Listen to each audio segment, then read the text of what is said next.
우리가 계속 대강절, 대림절이라는 걸 보내고 있으면서 오늘 초가 벌써 세 번째 주입니다. 예수님이 이 땅에 오신 것을 기억하고 또 다시 오실 예수님을 기억하는, 기대하는 그런 대강절입니다. 우리가 이 크리스마스 시즌에 예수님을 깊이 생각하는 우리가 됐으면 좋겠습니다.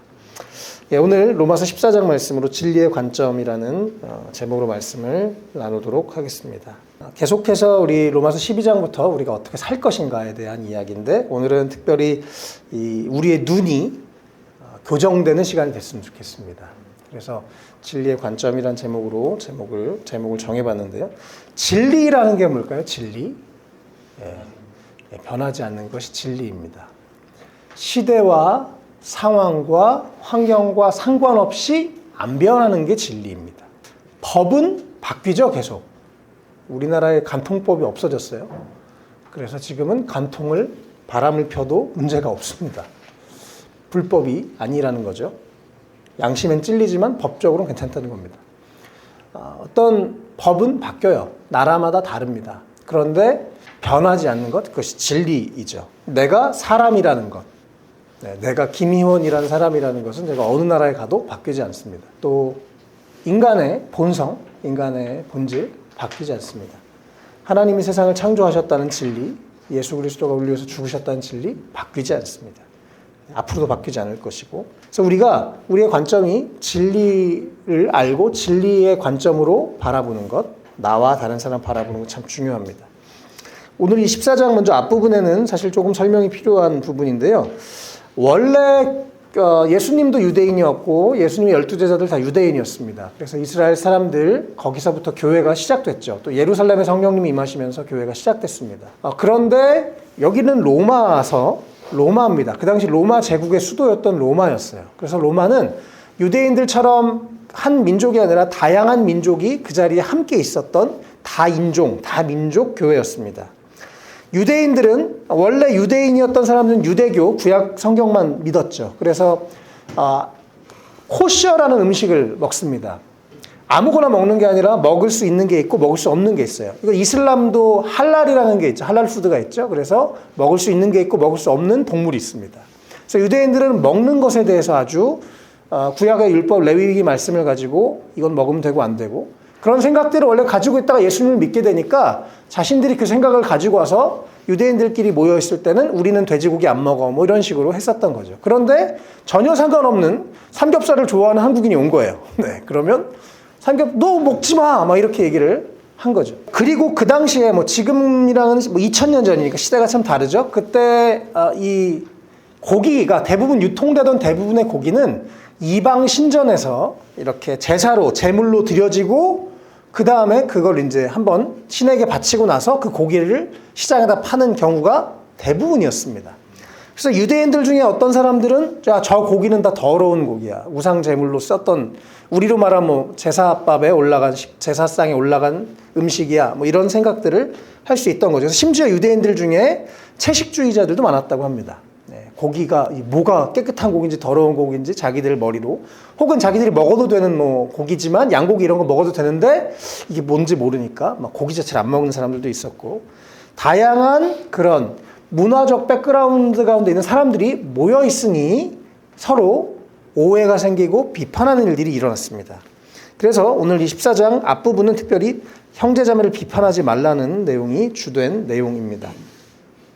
상황이 좀 이해되셨죠? 1절에 그래서 여러분은 믿음이 약한 이를 받아들이고 그의 생각을 시비거리로 삼지 마십시오. 2절에 어떤 사람은 모든 걸 다 먹을 수 있다고 생각하는데 믿음이 약한 사람은 채소만 먹습니다. 어떡하지? 나 저거 먹으면, 나 저 우상에 바쳐진 저 제사상에 올라간 밥 먹으면 내가 더러워지는 거 아니야? 내가 우상을 섬기는 거 아니야? 이런 오해들을 해서 아예 고기를 안 먹는 사람들도 있었다는 거죠. 뭐가 답일까요? 구약 시대에는 그런 게 있었지만 신약 성경에서는 예수님이 직접 말씀하셨고 또 베드로 사도도 환상을 봤는데요. 뭐든지 먹어도 됩니다. 너무 감사하죠?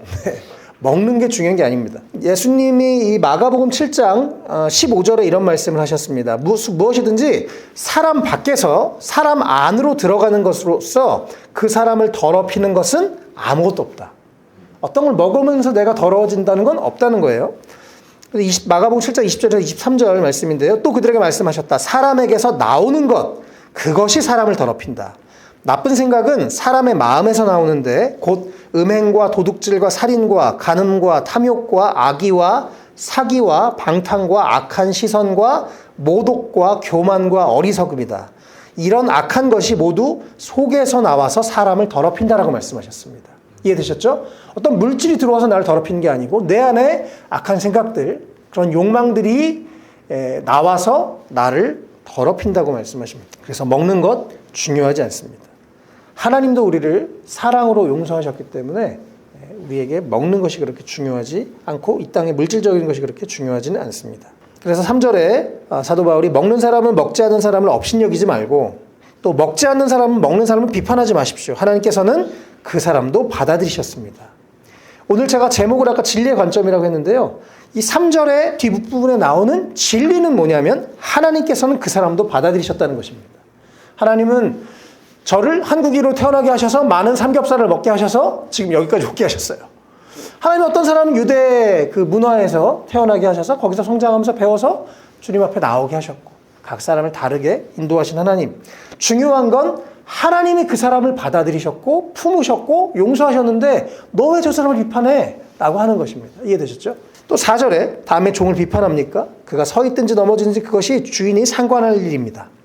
우리는 그 사람의 주인이 아니라는 것입니다. 그 사람의 여기서 말하는 사람은 이제 교회 안에 있는 사람들이죠. 예수님을 믿은 것. 하나님이 그 사람의 주인이시기 때문에 또 4절 뒷부분에 참 또 다른 진리가 주님께서 그를 서 있게 하실 수 있으시니 그는 서 있게 될 것입니다. 하나님께서 그 사람을 용납하셨고 하나님이 그 사람에게 지금도 도움을 주고 계시고 힘을 주고 계시고 서 있게 도와주는 분이시기 때문에 우리가 다른 사람을 함부로 비판하지 말라는 것입니다. 그래서 혹시 오늘 이후로 다른 사람 비판하지 마세요. 오늘 몇 명이 안 왔어요. 비판하지 마세요. 다 사정이 있습니다. 우리가 그 사람들의 사정과 상황을 몰라서 보통 비판합니다. 나의 짧은 생각과 나의 짧은 사고로 비판하죠. 또 좀 더 깊이 들어가서 또 나중에 뒷부분에도 나오긴 하는데요. 나 자신도 여러분 너무 비판하지 마십시오. 이미 우리가 양심이 있고 잘못 가고 있다는 거 압니다. 그렇죠? 그런데 너무 스스로를 우리가 이것도 사단의 속임에 우리가 넘어가는 거예요. 진리가 아닙니다. 스스로를 자꾸 정죄하고 판단하고 스스로를 자꾸 자학하고 그런 일들도 우리가 참 많이 합니다. 그러지 마시길 바랍니다. 나와의 관계가 참 중요한데요. 내가 나에게 좋은 말, 내가 나에게 진리의 말을 계속 해줘야 됩니다. 너는 하나님이 창조하신 소중한 존재야. 하나님이 창조하실 때 너에게 주신 재능과 은사가 있어. 너를 위해서 예수님이 죽으셨을 만큼 너는 소중한 존재야라고 내 스스로에게 계속 말해줘야 됩니다. 그것도 참 중요한 부분입니다. 시편 42편 11절에요. 아주 좋은 예가 있는데요. 이렇게 얘기합니다. 자기의 영혼에게 얘기하는 거예요. 내 영혼아, 네가 어찌하여 그렇게 낙심하며 어찌하여 그렇게 괴로워하느냐? 너는 하나님을 기다려라. 이제 내가 나의 구원자, 나의 하나님을 또다시 찬양하련다. 내가 나에게 말하고 있는 겁니다. 내가 내 영혼에게 두려워하지 마라. 내가 내 영혼에게 다시 하나님을 찬양하면서 힘을 내자라고 말하고 있는 것입니다. 우리가 우리 자신에게 또 다른 사람에게 그래서 함부로 판단하거나 비판하지 마시고 진리의 관점으로 주님이 그 사람을 용납하셨다. 주님이 그 사람의 주인이시고 주님이 그 사람에게 힘 주실 수 있다라고 우리가 그런 마음으로 그 진리의 눈으로 다른 사람을 또 나 자신을 봐야 됩니다. 특별히 또 3절에 이 하나님께서는 그 사람도 받아들이셨습니다라는 게 영어로 보면 He has welcomed him이에요. 그래서 하나님이 그 사람을 웰컴하셨답니다. 하나님이 우리를 웰컴하시는데 왜 우리가 우리 스스로를 자꾸 정죄하거나 또 다른 사람을 판단하면 안 되는 거죠. 자, 이번 주에 이 말씀을 또 준비하고 있는데 주님이 기가 막힌 이 대리하면서 기가 막힌 분들을 만나게 하셨습니다. 한 분이 이렇게 뭐 나이가 한 60대 되신 어르신을 만났는데요. 그냥 뭐 이런저런 얘기 처음에 그냥 뭐 이렇게 약간 뭐 이렇게 좀 술도 많이 드셨고 뭐 뒤에 이제 사모님도 앉아 계시고 비가 오는 날 막 한 20분 기다리셨는데 약간 짜증도 나셨고 그래서 그냥 뭐 편하게 대화하면서 갑자기 전도할 분위기가 아니었어요. 그래서 대화를 하다가 이런저런 얘기하다가 이제 중간에 이제 이야기를 하게 됐어요. 목사입니다. 그랬더니 그러세요. 근데 한참 이런저런 대화를 하다 보니까 이분의 마음이 좀 열리셨던 것 같아요. 그래서 먼저 제가요 사실은 그러면서 본인 40년 전 얘기를 하시는 거예요. 이분이 고등학교 때 나름대로 친구가 이제 교회를 가자 그래서 교회를 갔는데 좋았다고 합니다. 그래서 예배도 드리고 되게 나름대로 참 진실한 신앙을 가지고 있었어요. 근데 이제 고3 때 태어나서 처음 술을 먹은 거예요. 예, 친구가 어떻게 데려갔나 어떻게 해서 같이 술을 먹는 분위기가 돼서 태어나서 처음으로 술을 마시고 났는데 마음이 찔리더라는 거예요. 고등학생인데 내가 예수님을 믿고 있는데 술을 먹었네. 그래서 이분이 마음이 찔려서 교회에 갔어요. 왠지 회개해야 될 것 같아서. 그래서 회개를 하려고 교회에 가서 되게 순수하죠. 딱 기도를 하려고 하는데 어떤 어르신이 와가지고 너 임마 지금 술 먹고 교회 왔어? 냄새나게? 막 이러면서 나가라고 얘기를 했다는 거예요. 그래서 그날부터 지금까지 교회를 떠나셨답니다. 그러니까 이분이 근데 교회를 나가면서 여긴 내가 있을 곳이 못 되구나. 이런 말을 들으면서 거기서 떠났다는 거예요. 그래서 이제 저한테 그 얘기를 하셔서 그 이후로 이제 교회를 안 가신 걸 40년 얘기를 하신 거예요. 그래서 선생님 술과 술보다 더 중요한 건 예수님을 믿는 믿음인데 참 제가 대신해서 사과드리고 싶습니다. 그분이 잘못 얘기하신 거예요. 하나님이 그런 쫌팽이 하나님이 아니십니다. 그런 얘기를 드렸어요. 그분이 그런 얘기를 하신 거예요. 만약에 제가 40년 전에 목사님처럼 하는 얘기를 들었으면 제가 교회 안 떠났을 거예요. 이런 얘기를 하시는데 너무 마음이 아팠습니다. 또 그 다음날 또 이번에 여자분을 만났는데 이분은 또 교회 떠나지 30년 되신 거예요. 이분도 또 옛날에 고등학교 때까지 예수님 믿으셨대. 그러면서 막 주기도문을 갑자기 막 달달달달 외우시고 사도신고 30년 전인데 본인도 신기하세요. 내가 이걸 외우네? 막 30년 전 얘기를 하시고. 그러면서 또 마태복음에 그 말씀 있죠? 수고하고 무거운 짐진 자들아 다 내게로 오라 내가 너희를 쉬게 하리라. 이러면서 말씀을 막 줄줄줄 외우세요. 그러면서 가끔 자기가 자기가 뭔가 양심에 찔리면 살다가 하나님 자기도 모르게 교회도 안 가는데 30년 됐는데 하나님 제가 잘못했어요. 하나님 제가 잘못했어요. 이러면서 뭔가 그런 생각이 자꾸 들더라는 거예요. 그래서 선생님은 아직 믿음이 있으시네요. 하나님을 향한 믿음이 있으시네요. 이런 이야기를 했습니다. 되게 격려를 받으시더라고요. 그런데 이분도 30년 전에 고등학생 때 교회 어른이 한마디를 하셨는데 이 고등학생인 그 여자 학생한테 그러신 거예요. 저기 지금 일요일날 주일날 산에 가는 저놈들 다 사탄이 들린 놈들이야. 그러니까 주일날 교회 안 온다고 사탄이 들렸다고 말을 하니까 충격을 받아가지고 안 온 거예요. 그리고 지금까지 교회를 안 나가고 계신 거예요. 참 너무 안타깝더라고요. 그 얘기를 제가 들으면서. 그래서 오늘 말씀이랑 딱 맞는 이야기들을 들었습니다. 우리가 그 사람들의 사정을 어떻게 알겠어요?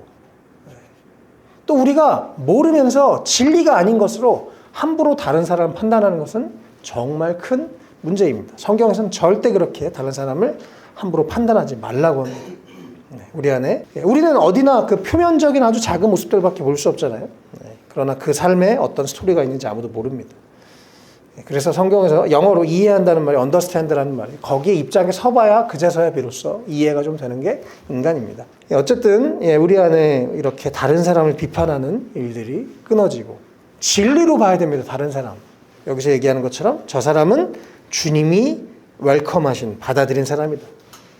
저 사람은 주님이 주인이셔서 저 사람을 주관하고 있고 또 저 사람이 주님께서 저 사람에게 힘을 주셔서 서 있게 하실 수 있는 주님께서 붙잡으실 그런 귀한 사람이다라고 그렇게 보아야 하는 것이죠. 또 5절에요. 어떤 사람은 이날보다 저날이 중요하다고 생각하고 어떤 사람은 모든 날이 같다고 얘기하는데 이것도 유대인들은 옛날에 절기라는 걸 지켰습니다. 그래서 안식일 또 유월절 막 이런 절기들을 지켰는데 그것 때문에 유대인 출신 유대 배경의 사람들은 이거 지켜야 돼 라고 얘기하고 이방의 출신 사람은 그런 거 상관없어요 라고 얘기하는 그런 문제들이었습니다. 6절에 그래서 그 어떤 사람 어떤 날을 더 존중히 여기는 사람 또 어떤 사람은 먹는 사람 다 사실은 주님을 위해서 내가 지금 잘 살려고 하는 거기 때문에 본질은 주님이 기뻐하신 일인가? 그것만 잘 따라서 하면 된다라고 말씀하시는 겁니다. 8절에 우리는 살아도 주님을 위해서 살고 죽어도 주님을 위해서 죽는 우리는 살든지 죽든지 주님의 것이다. 진리는 우리에게 말씀하십니다. 우리는 이제 예수님이 나를 위해서 죽으셨고 나를 구원하셨다면 이제 나는 주님의 것입니다. 주님이 내 삶의 주인이 되십니다. 그래서 주님 앞에서 내가 결정하고 행동하면 되고 또 우리가 서로 다르지만 우리가 주님께 속한 한 형제 자매라는 것 기억해야 됩니다. 또 10절에도 왜 그대는 형제 자매를 비판합니까? 업신여깁니까? 그러면서 다른 사람을 또 비판하지 말라고 한 번 더 얘기하면서 중요한 또 하나의 진리를 얘기하는데요. 10절 뒷부분. 우리는 모두 다 하나님의 심판대 앞에 서게 될 것입니다. 상당히 부담스러운 말씀이죠. 그러나 이것은 사실이고 진리입니다. 안 바뀝니다. 우리가 이걸 부정해도 듣고 싶지 않아도 인정하고 싶지 않아도 사실입니다. 언젠가 우리 모두가 하나님 앞에 서는 날이 올 것입니다. 제가 목회자로서 해야 될 아주 중요한 일 중에 하나는 여러분을 다 그날 칭찬받는 사람으로 만드는 것입니다. 우리가 주님 앞에 설 때 칭찬받는 우리가 되시기를 바랍니다. 주님이 다 보고 계십니다. 주님을 속일 수 있는 사람은 아무도 없습니다. 10절에 그래서 우리는 모두 하나님의 심판대 앞에 서게 될 것입니다. 서로 판단하고 정죄하고 내 잘못된 기준, 진리가 아닌 나의 기준으로 함부로 판단하지 마십시오. 우리는 그러나 진리는 우리가 주님 앞에 서서 심판대 앞에 설 거라는 것입니다. 또 12절에 그러므로 우리는 각각 자기 일을 하나님께 사실대로 아뢰어야 할 것입니다. 우리가 언젠가 주님 앞에, 주님의 심판대 앞에, 주님의 그 재판장 앞에 서는 날이 옵니다. 언제요? 우리가 죽고 나면. 또 언젠가 주님 이 땅에 다시 오시면 그 마지막 날에 우리 모두가 심판대 앞에 섭니다. 어떤 사람들은 그날 칭찬을 받을 것이고 어떤 사람들은 책망을 받을 것입니다. 그래서 우리가 그날을 생각하면서 지금 하나님 보시기에 합당한 모습대로 잘 살아야 되는 것이죠. 이것이 진리입니다. 그래서 한마디로 내가 잘해야죠. 다른 사람 비판하고 앉아있을 게 아닙니다. 네. 하나님 앞에 칭찬받을 수 있는 삶 우리가 살도록 또 주님을 의지하고 또 살아갈 수 있으면 좋겠습니다. 네. 정말 우리의 우리의 눈이 이따가 제가 그렇게 기도할 건데 우리 오늘 다 같이 우리의 눈에 손을 얹고 기도할 건데 주님 정말 내가 올바르게 보게 해 주십시오. 우리의 여러 가지 왜곡들, 잘못된 생각들, 잘못된 지식들 여러 가지 그것이 참 나를 다른 사람을 왜곡되게 많이 보게 하는 것 같아요. 우리가 정말 올바른 변하지 않는 진리의 눈으로 진리의 관점으로 나를 보고 다른 사람을 보고 세상을 보는 우리가 될 수 있으면 좋겠습니다. 네, 어쨌든 다른 사람 비판하는 것 우리가 우리 교회에선 없었으면 좋겠어요. 우리는 좀 하나님의 사랑으로 웰컴하고 그래서 이곳의 사람의 사랑을 많은 사람들이 더 알게 되면 좋겠습니다. 이번엔 두 번째 부분인데요. 남을 심판할 뿐만 아니라 또 내가 다른 사람을 걸려 넘어지게 불편하게 하지 않는 사람이면 좋겠다라고 그렇게 하라고 결심하라고 합니다. 제가 대리하면서 다른 다양한 분들을 만나고 또 술 드실 수 있고 괜찮습니다. 그런데 제가 막 술 먹고 취해가지고 막 교회 와서 이상하잖아요, 그렇죠? 네. 하나님의 영광을 가릴 수 있기 때문에 저는 술을 평생 먹지 않기로 결심을 했습니다. 내가 어떤 행동이 누군가에게 장애물이나 걸림돌이 되지 않도록 하는 것, 그런 성숙한 모습들을 바울을 가지면 좋겠다라고 이야기합니다. 그래서 먹는 문제, 다른 문제, 중요하지 않은 문제 가지고 얘기하지 말라고 합니다. 15절에 또 음식 문제 가지고 얘기하다가 뒷부분에 또 하나의 진리가 나오죠. 그리스도께서 그 사람을 위하여 죽으셨습니다. 여러분 잊지 마세요. 다른 사람을 볼 때 소중하게 보십시오. 특별히 교회 안에서 다른 사람 볼 때 귀하게 보십시오. 그래서 우리가 자꾸 형제님, 자매님 하는 이유가 예수 안에서 우리가 한 형제이기 때문입니다. 우리가 왜요? 저 사람도 나도 똑같이 죄인이고 죽을 수밖에 없고 아무 소망이 없는데 예수님이 날 위해 죽으셨기 때문에 하나님의 자녀가 됐고 형제가 됐다는 이 진리의 관점으로 다른 사람을 나 자신을 보아야 됩니다. 나 자신을 다른 사람을 더 소중하게 보시기를 축복합니다. 정말 저는 참 오랫동안 제가 제 자신을 소중하게 잘 못 여겼어요. 좀 자존감이 낮은 축에 속했어서 잘 안 되더라고요. 나를 막 굴려, 함부로 굴려. 그렇게 했었었는데 정말 우리 아버지가 하나님 아버지가 생각해보면 마음 아프신 일이었다라는 생각이 들더라고요. 그래서 우리 자신을 소중하게 여기는 것 왜요? 예수님이 그 사람을 위해서 죽으셨기 때문에 그런 계속 진리의 관점으로 나와 다른 사람을 보면 좋겠습니다. 17절에 아주 중요한 말씀이 있어요. 하나님의 나라, 예수님을 믿고 이제 우리가 하나님의 자녀가 됐고 동시에 하나님 나라의 백성이 됐는데 우리에게 있는 아주 중요한 특징들이 있습니다.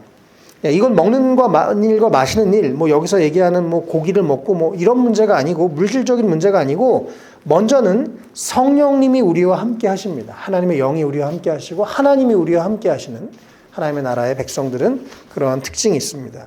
두 번째, 누림을 갖게 됩니다. 이제는 그냥 막 의무감에 괴롭게 신앙생활, 종교생활 하는 게 아니라 성령님이 함께 하시고 그 하나님의 은혜를 누리는데 뭘 누리냐면 의와 평화와 기쁨을 누리게 되어 있습니다. 의라는 건 계속 로마서 앞부분에서도 얘기했죠. 네. 예수님을 통해서 하나님의 의라는 하나님의 기준이 이루어졌습니다. 우리가 도달할 수 없는 예수님이 죽으심으로 우리가 예수님을 믿을 때 하나님께 나아갈 수 있게 됐다고 했죠. 또 한편으로는 우리가 예수님을 믿으면 계속해서 우리의 생각과 말과 행동이 올바른 방향으로 변화가 일어납니다. 제가 계속 강조하기도 하죠. 그래서 예수님을 믿으면 조금씩 생각이 바뀌고 옛날엔 죄 같지 않던 게 여겨지던 것들이 갑자기 양심이 막 살아나면서 옛날에는 걸리지 않던 게 걸리기 시작하고 더 좋은 생각을 하게 되고 좋은 꿈을 갖게 되고 올바른 삶을 살고 싶은 열망이 생깁니다. 왜요? 하나님이 선하신 분이시고 옳으신 분이기 때문에 그렇습니다. 그래서 한편으로는 이 올바로 사는 삶, 이게 의무가 아니라 괴롭게 사는 게 아니라 누리는 것입니다. 네. 내가 이렇게 착해질 수 있나? 네. 근데 착해져 보니까 좋아요. 옛날에 가오 잡고 막 인상 쓰고 막 그럼 막 더 행복할 것 같고 누리는 게 아니고 괴로운 거죠. 나다워진 삶, 회복되는 삶, 올바른 삶. 또 동시에 하나님을 믿으면 하나님의 나라의 백성의 아주 중요한 특징은 평화가 있습니다. 대부분 어떤 일을 내가 선택하고 결정할 때 하나님은 평화를 주십니다. 상황이 힘들고 어려워도 하나님 평화를 주시면 하나님의 뜻인 경우가 많습니다. 하나님 언제나 또 우리가 함께 이 주변에 믿는 사람들도 우리가 함께 예배 시간에 끝나고 나눔을 하고 같이 밥을 먹고 하나님의 사람들과 함께 있을 때 혹은 믿지 않는 사람들이라도 하나님 얘기를 함께 나눌 때 반드시 그 사람들 마음 안에 평화가 찾아옵니다. 하나님 나라의 특징이에요. 그래서 우리 안에 평화가 있는지 없는지 확인도 해보시고 다시 하나님을 내 안에 평안이 좀 없으면 그럴 때 이제 불안이 나를 엄습해 오죠. 그리고 막 두려움이 오고 그러면서 공황이 오고 막 우울증 오고 하는데 내가 하나님과 좀 거리가 멀어졌구나 느끼시면 됩니다. 다시 하나님께 집중하시면 됩니다. 어쨌든 하나님의 백성은 평화를 누리게 되어 있습니다. 또 하나의 특징은 기쁨입니다. 상황은 어려운데 기뻐요. 왜요? 하나님이 나와 함께 하시기 때문에 주님이 내 모든 것을 다 아시기 때문에 이 세상에서 말하는 대로 성공하지 않아도 감사할 수 있고 행복할 수 있고 기쁠 수 있습니다. 또 이 세상이 끝이 아니고 우리에게는 영원한 하나님의 나라가 있기 때문에 기쁨을 누리며 살 수 있는 것, 이것이 하나님의 사람들의 놀라운 특징입니다. 우리도 이것을 더 많이 누리셨으면 좋겠어요. 먹고 마시고 따지고 막 교회에서 서로 막 네가 잘났니 내가 잘났네 막 쟤는 왜 저러니 막 뒤에서 막 뒷담화하고 이거는 교회가 아닙니다. 이건 세상입니다. 교회는 서로를 사랑해주고 응원해주고 기도해주고 함께 모이면 평화와 기쁨이 있는 그곳이 교회입니다. 정말 그 어느 곳보다 이 세상의 그 어떤 조직보다 그 어떤 모임보다 가장 이곳에서 정말 생명을 얻을 수 있는 그런 곳이죠. 또 18절에요. 이 아주 성숙한 하나님의 사람은 두 가지가 태도가 있는데 하나는 하나님을 기쁘시게 해드리고 또 하나는 사람에게도 인정을 받습니다. 우리가 앞으로 더 성숙한 지금 우리가 어느 수준에 있던지 상관없이 앞으로 이런 것을 목표로 삼았으면 좋겠어요.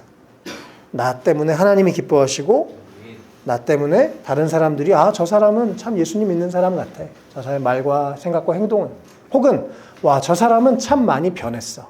저 사람을 보니까 진짜 하나님이 계신 것 같아 라고 그렇게 인정받을 수 있는 우리가 되면 좋겠습니다. 19절에 서로 화평을 도모하고 덕을 세우는 서로 불편하게 서로에게 불편을 끼치지 않는 그런 모습들. 또 20절, 21절에 그래서 먹는 것 때문에 고기, 술 이런 것 때문에 서로 형제자매를 걸려 넘어지게 하지 말라라고 얘기합니다. 그리고 22절 우리가 가지고 있는 그 신념, 올바른 것을. 여기서 이 가지고 있는 신념이라는 말 이게 원래 이 헬라어로 보면 아주 정밀하게 검사해보고 실험해보고 옳다고 생각하는 것. 이게 맞는 거구나. 그냥 대충 내 생각은 이래 이게 아니고 충분히 고민해보고 실험해보고 이게 옳은 거네 라고 생각하고 그제서야 갖는 신앙의 신념을 말합니다. 그것을 하나님 앞에서 우리가 스스로 간직하고 내가 옳다고 생각하는 것, 양심에 걸리지 않는 것이라면 그것을 행동하면서 또 스스로를 정죄하지 않는 것, 그런 사람이 복이 있다고 말합니다. 반대로 23절에 내가 뭔가 의심하면서 이거 아닌 것 같은데, 그런 것들을 정말 여러분 성령님의 도움을 구하십시오. 그리고 끊어내십시오. 성령님이 도와주십니다. 의심을 하면서 먹는 사람, 이미 단죄를 받았습니다. 이거 아닌 것 같은데 근데 먹어요. 어떻게 해야 될지 잘 몰라서. 더 고민해보고 내가 정말 하나님이 기뻐하시는 게 뭐지? 고민해보고 선택하고 그것에 흔들리지 않아야 됩니다. 그러면서 23절 뒷부분에 우리가 믿음에 근거하지 않는 것은 다 죄다라고 얘기합니다. 넓은 의미에서 하나님이 정말 하나님 우리에게 주신 믿음을 따라서 양심을 따라서 행동하지 않는 것은 다 죄다라고 성경은 아주 강하게 이야기하고 있죠. 그래서 우리가 무엇이든지 믿음에 따라 또 하나님이 나를 사랑하시고 예수님이 날 위해 죽으셨고 또 하나님이 나를 다 보고 계시고 내가 언젠가 하나님의 심판대 앞에 설 것이라는 이 진리 위에 그 믿음 위에 잘 생각해보고 우리가 행동하는 그런 우리가 되면 좋겠습니다.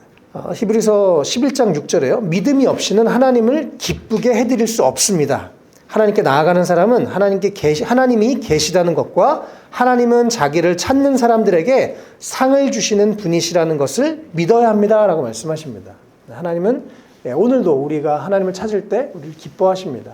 우리 안에 믿음으로 하나님의 살아계시다는 것을 믿음으로 또 행동하고 살아가고 예배하는 우리가 되면 좋겠습니다.